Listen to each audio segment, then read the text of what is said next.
ज्यावेळी आपण सातत्याने जागरूक राहतो, अगदी प्रत्येकच काम करत असताना करतोय ते काम व्यवस्थित व्हायला हवं हा विचार करत आपण जेव्हा लक्षपूर्वक ते काम करू, तेव्हा आपल्याला वर्तमानात राहायची हळूहळू सवय लागते. वर्तमानात आयुष्य जगतो त्याच्या आरोग्यावर सकारात्मक परिणाम होतो, असं संशोधकांनी संशोधन केलेलंच आहे.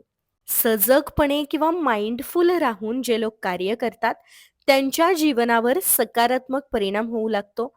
त्यांचे शारीरिक आणि मानसिक आरोग्य सुधारले जाते. आपण जितका जास्त वेळ वर्तमान क्षणात जागरूक राहतो, तेवढा जास्त सकारात्मक परिणाम आपल्या शारीरिक आणि मानसिक स्वास्थ्यावरही होत असतो. म्हणूनच जागरूकतेची अनमोल भेट आपण प्रत्येकाने स्वतःला द्यायलाच हवी.